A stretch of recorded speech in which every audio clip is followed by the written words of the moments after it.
Last time போனப்போ air conditioner போடவே இல்லை, சரியான சூடு உள்ள. கட்டுக்கதைகளை மறந்து நம்முடைய கடவுள் தான் பெருமாள். பார்த்திங்கன்னா நம்மளுக்கு வந்து எதிர்பாராத ஒரு பயணம்.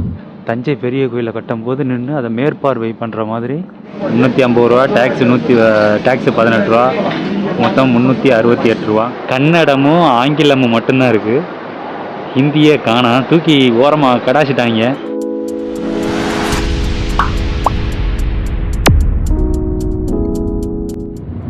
வணக்கம் நண்பர்களே. பார்த்திங்கன்னா நம்மளுக்கு வந்து எதிர்பாராத ஒரு பயணம், திடீர்னு நம்ம ஊருக்கு போகிறது மாதிரி ஆயிடுச்சு. ஸோ அதனால இப்போ வந்து நம்ம கிராப் டாக்ஸி பிடிச்சி ஏர்போர்ட்டுக்கு போயிட்டுருக்கேன். நான் மட்டும்தான், ஒரு சின்ன வேலை இருக்குது, அதனால் ஊருக்கு நான் மட்டும் போகிறேன். சும்மா 2 நாள் தான். இன்றைக்கி வந்து பார்த்திங்கன்னா ஃப்ரைடே, திரும்ப மண்டே வந்து வந்துடுவேன். ஸோ இந்த பயணத்தில் எப்படிலாம் இருக்குது அப்படிங்கிற எல்லாத்தையுமே உங்கள் கூட பகிர்ந்துக்கிறேன். வாங்க போகலாம். நம்ம சொன்னப்பூமி ஏர்போர்ட் பக்கத்தில் தான் இருக்கும், சும்மா ஒரு 10 கிலோமீட்டர் தொலைவு. ஸோ அதனால் டாக்ஸி பிடிச்சி போயிட்டுருக்குறோம். ஸோ வாங்க போகலாம். பார்த்தீங்கன்னா நம்ம ஏர்போர்ட் கிட்ட வந்துட்டோம். ஒரு பிளேன் போயிட்டுருக்கு பாருங்கள். இந்த ஏர்போர்ட்டுக்கு ஏன் சுவர்ண பூமின்னு பேர் வந்துச்சுன்னா, இது வந்து ஒரு டெல்டா பகுதி, நல்ல விவசாய நிலம். பார்த்திங்கனாலே உங்களுக்கு தெரியும், இங்கே பச்சை பசேர்னு எப்படி வயக்காடு இருக்குது பாருங்கள். இந்த வயக்காட்டில் தான் ஏர்போர்ட்டு கட்டியிருக்காங்க. அதனால தான் இந்த விமான நிலையத்துக்கு பேரே சுவர்ண பூமி. நெல் விளையத்துக்கு நல்ல பூமி. நம்ம ஊர்லலாம் கரம்பைன்னு சொல்லுவோம்ல, அந்த மாதிரி ஒரு பூமி. நல்ல பச்சை பசேர்னு நெல் விளையத்துக்கு ஏற்ற நிலம். வருடம் முழுவதுமே பசுமையாக இருக்கும். ஏன்னா அந்த மண் வந்து தண்ணியை நல்ல ஈரப்பதத்தை பிடிச்சி வச்சுருக்கோம். அதான் கரம்பைன்னு சொல்லுவோம், சதுப்பு நிலம், அந்த மாதிரி உள்ள நிலம். இப்போ பாருங்கள், ஏர் ஏஷியா டேக் ஆஃப் ஆகுது. முன்னாடி வந்து 1 தான் இருந்துச்சு, லேண்டிங்கு 1, டேக் ஆஃப் 1. இப்போ லேண்டிங்கு 2ன்னு நினைக்கிறேன், டேக் ஆஃப் 2 வச்சுட்டாங்க, விமான போக்குவரத்து அதிகமானதுனால. ஸோ நம்ம வந்து இப்போது அப்படியே நம்ம டாக்ஸி வந்து இப்படியே போயிட்டு நேராக அங்கே உள்ளே வந்துடும். அங்கே தான் வந்து நம்ம போயிட்டு விமானத்தில் ஏற போகிறோம். இந்த சொர்ணபூமி ஏர்போர்ட்டை என்னால் மறக்கவே முடியாது. ஏன்னா நான் முதல்ல தாய்லாந்து வந்தப்போ சரியான பேட் எக்ஸ்பீரியன்ஸ் எனக்கு இங்கே. அது எப்போயுமே நம்ம மனசுக்குள்ளே இருக்கும். எனக்குன்னு இல்லை, நிறையா பேருக்குமே நடந்திருக்கும் அந்த மாதிரி. ஏன்னா இங்கே உள்ள இமிக்ரேஷன் ஆஃபீஸர்ஸ் ரொம்ப ஸ்ட்ரிக்ட்டு. அதுவும் இந்தியாவிலேருந்து ஃப்ளைட்டு வருது அப்படின்னு வச்சுக்கோங்களேன், ரொம்ப கண்ணில் விளக்கண்ணையை விட்டு பார்ப்பாங்க. அதான் அந்த முதல்ல நான் தெரியாமல் கொல்கத்தாவிலேருந்து வேறு வந்துட்டேன்னா அது ரொம்ப பெரிய தப்பு. சரி வாங்க உள்ளே போகலாம். அப்படியே பாருங்கள் எவ்வளோ விமானங்கள் நிற்கிது. பார்த்தீங்கன்னா நம்ம இன்டர்நேஷ்னல் டிபார்ச்சர் அங்கே தான் போய் இறங்க போகிறோம். ஏறக்குறைய வந்துட்டோம்.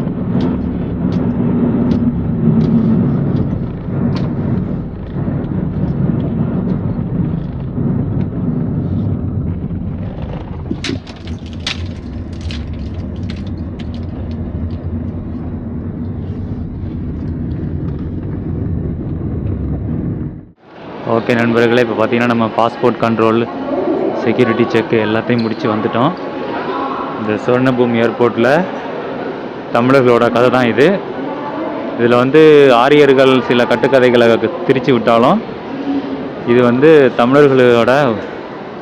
தமிழர்களோட கதை இது. சரிங்களா?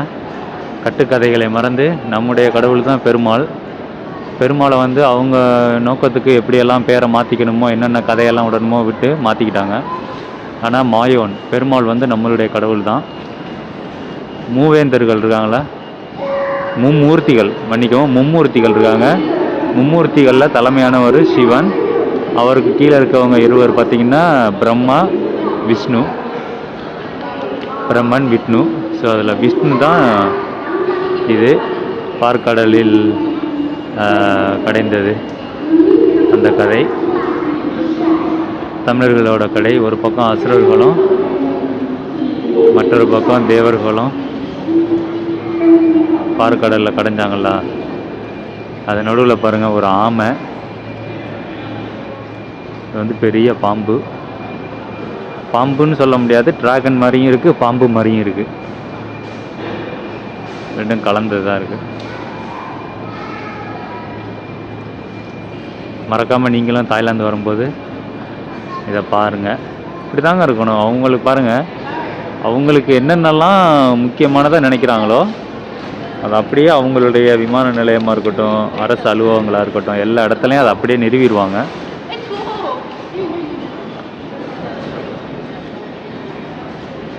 இதை பற்றி நீங்கள் என்ன நினைக்கிறீங்க அப்படின்னு மறக்காமல் கருத்துரை பகுதியில் சொல்லுங்கள்.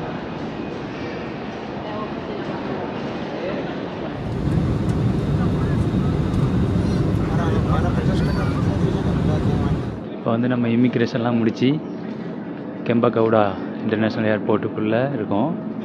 இமிக்ரேஷன் முடிச்சுட்டு வந்திருக்கோம். ஏற்கனவே நான் ஒரு சின்ன ஷார்ட் வீடியோ தான் போட்டிருப்பேன். இந்த வாட்டி உங்களுக்கு ஃபுல்லாகவே இந்த ஏர்போர்ட்டை காட்டுறேன். இங்கே பாருங்கள், நெசமாகவே ஒரு யானை மாதிரி இருக்குது. ஆனால் இது பொம்மை மாதிரி செஞ்சு அது காது ஆட்டுறது, கண் பார்க்குறது மட்டும் ரியலாக செஞ்சுருக்காங்க பாருங்களேன். அடப்பாவத்து, அப்படியே உண்மையாகவே யானை மாதிரி இருக்குது. சூப்பராக இருக்குல்ல, நெச யானை மாதிரி. சரி, இந்த பக்கம் தான் அப்படியே நம்ம வந்தோம். வேறு லெவலில் இருக்குது. இந்த ஏர்போர்ட்டில் பார்க்குறதுக்கு நிறையா இருக்குது. வாங்க அப்படியே உள்ளே போகலாம். பெஸ்ட்டுன்னு சொல்லலாம். சோஃபார் இந்தியாவிலே தி பெஸ்ட் அப்படின்னு இப்போதைக்கு இது வரைக்கும்.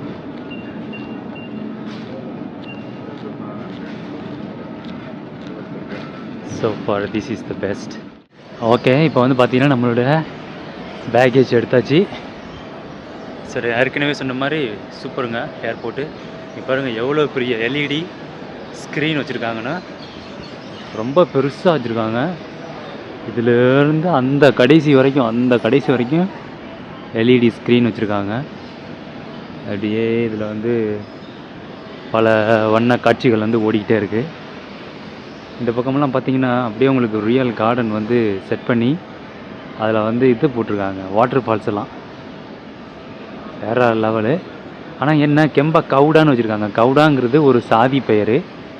இப்போ இந்த ஏர்போர்ட்டு கட்டினதில் வந்து பலதரப்பு மக்களோட வரிப்பணம் தானே இருக்கும். இப்போ கர்நாடகாவில் இருக்கக்கூடிய எல்லா மக்களும் சேர்ந்து தான் இந்த வரிப்பணத்தை கட்டுறாங்க. அது கவுடாங்கிறது, அப்போ அவர் ஒரு பெரிய தலைவராக இருக்கலாம், இருந்தாலும் ஒரு பொது நிலையம், ஒரு பொது தளத்துக்கு ஒரு பேருந்து நிலையமோ ஒரு பொது இடங்களுக்கு பெயர் வைக்கும்போது அந்த கவுடாங்கிறத எடுத்துருந்துருக்கலாம் அப்படிங்கிறது என்னோட கருத்து.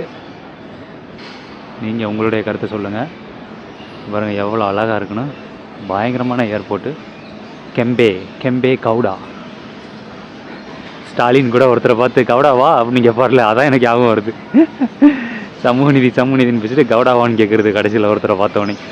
இப்போ பார்த்தீங்கன்னா நம்ம வந்து டெர்மினல் 1 போக போகிறோம். டெர்மினல் 1க்கு வந்து இந்த ஷட்டில் பஸ்ஸு போகுது, ஃப்ரீ பஸ்ஸு தான். ஸோ இது வந்து டெர்மினல் 2 இன்டர்நேஷ்னல், அதுக்கடுத்து லோக்கல் ஃப்ளைட் இங்கேருந்து திருச்சிக்கு போக போகிறோம்ல, அதனால் டெர்மினல் 1க்கு இந்த ஷட்டில் பஸ் ஃப்ரீ பஸ்ஸில் போக வேண்டியதான். வாங்க போகலாம். பார்த்திங்கன்னா டெர்மினல் 1 வந்துட்டோம். போக்குவரத்தெல்லாம் நல்லா வேறு லெவலில் பண்ணி வச்சுருக்காங்க. 5 10 லேனு. இப்போ ஒரு ரோடு பார்த்தேன் ஏர்போர்ட்டுக்கு கனெக்ட் பண்ணுறது. இந்த பக்கம் 5 லேனு, அந்த பக்கம் 5 லேனு, 5 10 லேனு. இதுதான் டெர்மினல் 1ன்னு நினைக்கிறேன். டெர்மினல் 1 வந்து டொமஸ்டிக் போல். இப்போ நம்ம வந்து இறங்குனது டெர்மினல் 2, அது வந்து இன்டர்நேஷ்னல். ஸோ இந்த டொமஸ்டிக்லேருந்து தான் இப்போ நம்ம வந்து திருச்சிக்கு போக போகிறோம், Bangalore to Trichy. Free wifi இருக்கா என்னன்னு தெரியலை. சார்ஜிங் போகிற இடமும் பார்க்கணும், போய் பார்க்கலாம். நல்லாயிருக்கு. சென்னை ஏர்போர்ட்டை விட பெங்களூர் ஓகே தான்.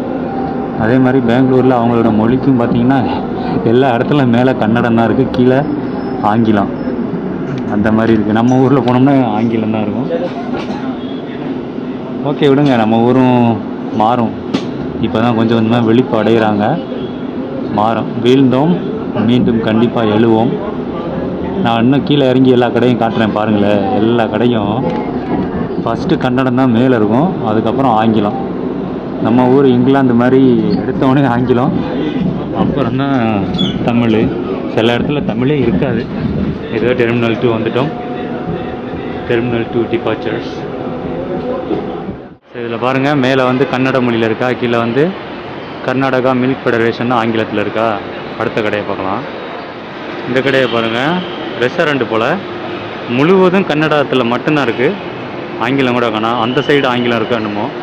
இந்த கடையில் பாருங்கள், கன்னடத்தில் இருக்குது. அடுத்த பக்கம் பார்த்திங்கன்னா டால்கோமி அப்படின்னு ஆங்கிலத்தில் இருக்குது. அடுத்து இந்த கடையை பாருங்கள், லிவிங் லிக்விட்ஸ் சரக்கு கடை. மேலே பாருங்கள் கன்னடம், ஃபஸ்ட்டு கன்னட மொழி, அடுத்து பார்த்திங்கன்னா ஆங்கிலம். எப்படி நம்மளை தமிழ் வெறியர்கள்பாங்க, ஆனால் நம்ம ஊரில் தமிழையே காணோம். கன்னடத்தில் பார்த்தீங்களா எப்படி பண்ணி வச்சுருக்காங்கன்னா, இல்லாட்டி கடை இருக்காது. அந்த கன்னடம் அமைப்பு இருக்குதானே, அந்த வாட்டாள் நாகராஜன் ஒரு அமைப்பு வச்சுருக்காருல்ல அவர், அது மாதிரி நிறையா இருக்குது. அவங்கெல்லாம் வந்து அடித்து நொறுக்கிடுவாங்க அடுத்த நாள். இங்கே பாருங்கள், அமேசான் இன்டர்நேஷ்னல் பிராண்டு, இது Amazon, sorry Starbuck international brand ஸ்டார்பக்லேயே பாருங்கள் ஃபுல்லாக கன்னடத்தில் தான் இருக்குது, ஆங்கிலத்தே காணோம். கீழே இங்கே ஒரு போர்டு இருக்குல்ல, இதில் தான் ஆங்கிலம் இருக்குது. அங்கே மேலே ஃபுல்லாக பாருங்கள் எல்லாமே கன்னடம் தான், கடை இருக்காது அடுத்த நாள். நம்மளை வந்து தமிழ் வெறியர்கள்பாங்க. இங்கே பாருங்கள், சூப்பர் ட்ராய் துணிக்கடை இது. மேலே வந்து கன்னடம் ஃபஸ்ட்டு, பக்கத்தில் வந்து ஆங்கிலம். பார்த்தீங்களா, வேறு லெவலில். பொதுவாக சென்னையில், திருச்சியிலலாம் பார்த்தீங்கன்னா இந்த அறிவிப்பு பலகையில் தமிழில் வரும், ஆங்கிலத்தில் வரும், ஹிந்தியில் வரும், கர்நாடகாவில் இருக்கும். இப்போ நம்ம டெர்மினல் 1ல் டொமஸ்டிக் ஃப்ளைட்டு போகிற அந்த ஏர்போர்ட்டில் இருக்கும். இங்கே பார்த்தீங்கன்னா கன்னடமும் ஆங்கிலமும் மட்டும்தான் இருக்குது, ஹிந்தியே காணோம். தூக்கி ஓரமாக கடாச்சிட்டாங்க. கடைசிக்கு இந்த மாநிலத்தில் பாஜகவும் காங்கிரஸும் தான் ஆட்சி பண்ணுது, மாற்றி மாநில கட்சி கூட இல்லை. பாருங்கள், லோக்கல் லாங்குவேஜ் அதாவது கன்னடம் இருக்குது, அதுக்கப்புறம் பார்த்திங்கன்னா உலக மொழி ஆங்கிலம் இருக்குது, ஹிந்தியை தூக்கி கடாச்சிட்டாங்க. பார்த்தீங்களா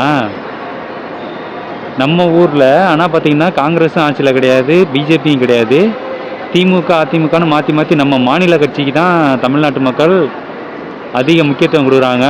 இருந்தாலும் நம்ம ஊரில் பார்த்திங்கன்னா ஹிந்தி அவங்களால எடுக்க முடியல. காரணம், அவங்க கைகள் வந்து கரைப்படந்த கைகள், ஹிந்தி அவங்களால நீக்க முடியல. பாருங்கள், இவங்க பாருங்கள் அசால்ட்டாக தூக்கி அடிச்சிட்டாங்க. மக்கள் தாங்க எல்லாத்துக்குமே காரணம். மக்கள் சிந்திக்காத வரை எதுவுமே மாறாது. பார்த்தீங்களா, பிஜேபி காங்கிரஸ் மாற்றி கர்நாடகாவில் ஆட்சி பண்ணால் கூட ஹிந்தி இல்லை பாருங்கள்.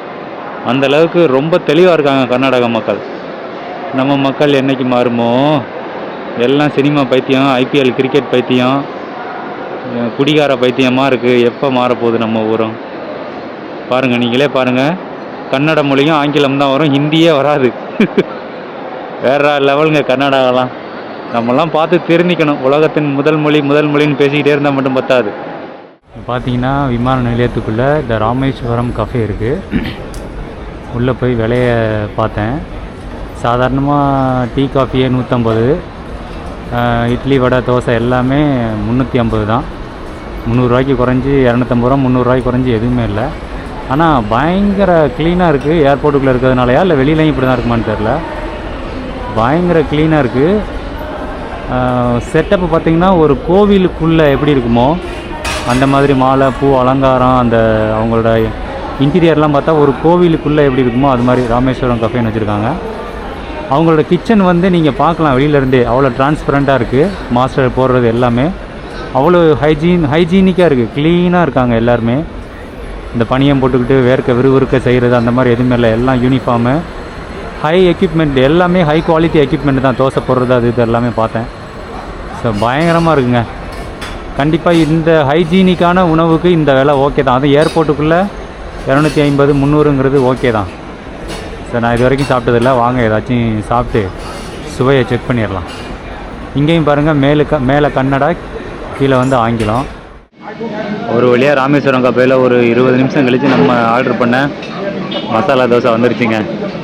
350 ரூபா, டேக்ஸு 18 ரூபா, மொத்தம் 368 ரூபாங்க இந்த மசாலா தோசை. இதுக்கு வந்து என்ன கொடுத்துருக்காங்கன்னா, ஒரு சட்னி, தேங்காய் சட்னி, இது என்ன கொத்தமல்லி சட்னியா, அடுத்து ஒரு சாம்பார் வந்து பரங்கிக்காய் சாம்பார் மாதிரி இருக்குது. செம்ம இனிப்பாக இருக்குது. சரி வாங்க மசாலா தோசையோட டேஸ்ட் பார்த்துடலாம்.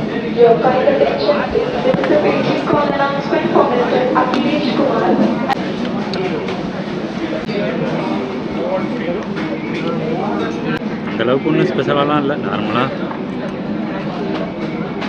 நார்மலாக ஹோட்டலில் சாப்பிட்டா எப்படி இருக்குமோ, ரெஸ்டாரண்ட்டில் சாப்பிட்டா எப்படி இருக்குமோ அதே சாம்பார் அதே டேஸ்ட் தான் எல்லாமே. இவங்களோட அட்மாஸ்பியரு, ப்ரெசன்டேஷனு ஹைஜீனிக்காக இருக்குது. அதனால தான் இவ்வளோ வேலை. டேஸ்ட்டெல்லாம் அந்தளவுக்குலாம் ஆஹா ஓவன்லாம் எதுவும் இல்லை. நார்மலாக எல்லா இடத்துலையும் இந்த சரவண பவன் மற்ற உணவகங்கள்லாம் எப்படி இருக்குமோ அந்த அளவுக்கு தான் இருக்குது. சும்மா அந்த பில்டப் பண்ணுவாங்க போல். அவங்க 10 வருமானம் அதிகமாக சம்பாதிக்கிறாங்க அப்படிங்கிறதுனால விளாக் போடுறது தானே. டர்ன் ஓவர் 2 கோடி 3 கோடி, அதனால் டேஸ்ட் ஆகும்னு நார்மலாக தான் இருக்குது. ஒரு வழியாக பார்த்தீங்கன்னா இப்போது பெங்களூர் விமான நிலையத்துலேருந்து கிளம்பிட்டோம். இங்கே பெங்களூர் விமான நிலையத்தில் என்ன நடந்துச்சுன்னு பார்த்தீங்கன்னா, சில பெண்கள் ஆண்கள் நல்லா ட்ரெஸ் பண்ணிக்கிறாங்க, படித்தவங்க மாதிரி இருக்காங்க, டீசெண்டாக இருக்காங்க. ஆனால் அந்த செக்யூரிட்டி செக் போடுவோம்ல, அப்போ வந்து எல்லோரும் அந்த வரிசையை தானே பின்பற்றணும். ரொம்ப அப்படியே கேவலமாக நடந்துக்கிறாங்க. சரி நான் வரிசையில் போய் நிற்கிறேன். ஒருத்தர் எனக்கு முன்னாடி வந்து அப்படியே நிற்கிறாரு, இப்படி பண்ணுறாரு. எனக்கு பின்னாடி போகாமல் எனக்கு முன்னாடியே அப்படியே போய் இடிச்சுக்கிட்டு போய் நிற்கிறாரு, வெக்கமே இல்லாமல். இன்னும் ஒரு லேடி, அவங்களும் அப்படி தான். எல்லோரும் வரிசையாக அவங்க பொருளை வச்சு அந்த ஸ்கேன் மெஷினுக்குள்ளே அனுப்புவாங்க. இந்த லேடி கூட இடையில சொருக்குது. அந்த செக்யூரிட்டின்னா ஐயோ நம்ம மக்களோட ரொம்ப கஷ்டங்க அப்படிங்கிறாப்புல. நம்ம ஆளுங்க டிக்னிட்டியாக இருக்க மாட்டேங்கிறாங்க பொது வெளியில், ஏன்னே தெரில. அப்படி என்ன அப்போனா பின்னாடி நிற்கிறவங்க இழிச்சவாயி நீங்கள் பெரிய புத்திசாலியா? சோஷியல் சிவிக்ஸ் நல்ல குடிமகன்களாக இருக்கணும் பொது.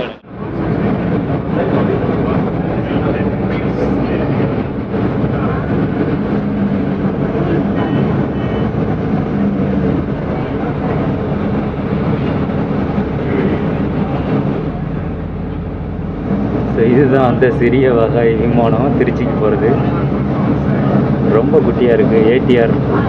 ஏடிஆர் ஏர்கிராஃப்ட்டு, ஏடிஆர் 600 அந்த மாதிரி நினைக்கிறேன். எவ்வளோ குட்டியாக இருக்குது பாருங்கள். லாஸ்ட் டைம் போனப்போ ஏர் கண்டிஷனர் போடவே இல்லை, சரியான சூடு உள்ள. இந்த தடவை என்ன பண்ணுறாங்கன்னு பார்க்கலாம், ஏசி போடுறாங்களா இல்லையா.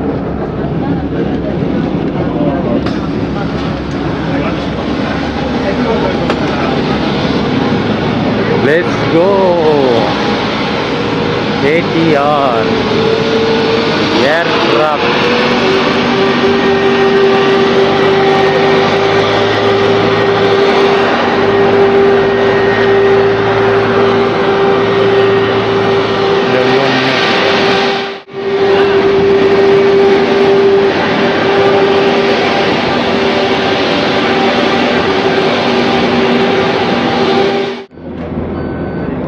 ஒரு வழியாக பார்த்திங்கன்னா இரவு 8:30 மணி திருச்சி வந்தாச்சு. திருச்சி விமான நிலையத்துக்குள்ளே இருக்கோம். இப்போது ஃப்ளைட்லேருந்து இறக்கி நம்மளை பஸ்ஸில் ஏற்றிட்டு போகிறாங்க. உள்ளே போயிட்டு ஏர்போர்ட்டுக்குள்ளே போயிட்டு நம்மளுடைய பொருட்களை திங்ஸ் எடுத்துகிட்டு அப்படியே கிளம்ப வேண்டியதான். தாய்லாந்து டைம் மத்தியானம் 12:30 கிளம்புனது.